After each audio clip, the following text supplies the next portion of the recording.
Salt. Is it worth a buy? Let's read.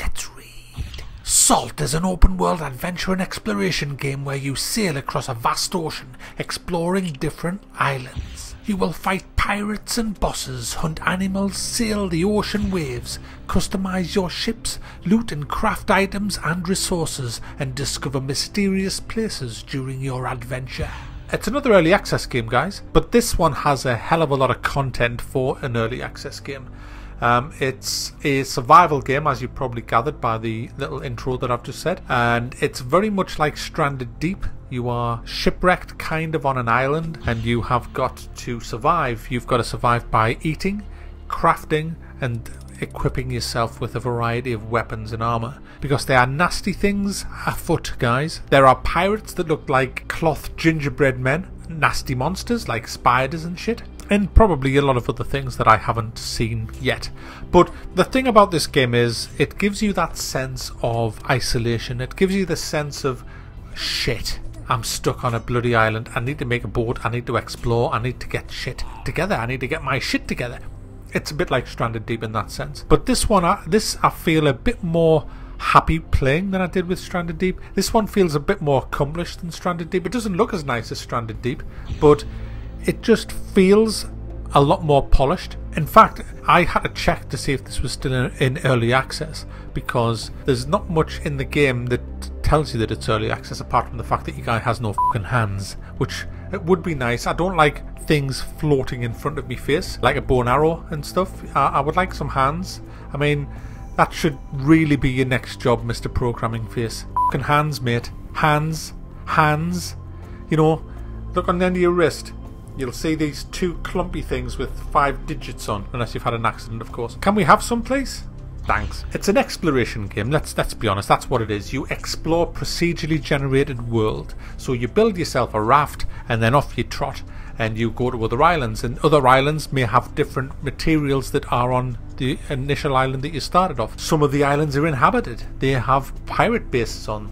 Some of them have little shops. There's a little merchant that you can go and trade with. There are little quests to be had as well. And there's a night and day cycle, and it looks gorgeous. I mean the graphics are shit, generally speaking, but certain bits of it look great, like the sunset, the sunrise, the sea. All that looks fabulous, but other things just look awful. So you've got to kind of put up with that. But the game, that it's got a bit of depth. I mean, for example, just to give you a rough idea, I found a bit of cloth, found a few logs, found a few stones, found a pickaxed a few rocks, got a bit of flint, made a bow and arrow out of picking some grass, made some arrows out of me flint, made a fire out of logs and flint, and found more plant fibres, found some flowers, made some potions out of some flowers, found lots more logs, lots more stone, found some pirates, murdered them, stole all their shit, crafted a bigger sailing boat out of the shit that I found, and you can even get a big bloody boat after that if you want. I made a fishing rod out of bamboo and twine, I think it was, or something, and I started fishing, caught some fish, killed some deer with my bow and arrow, ate the deer. There is no cooking yet in this game. It needs to be added. I don't like eating raw fucking meat. I'm not one of them people that eats raw meat. What do you call them? A raw meat eater, that's right. I'm not one of them.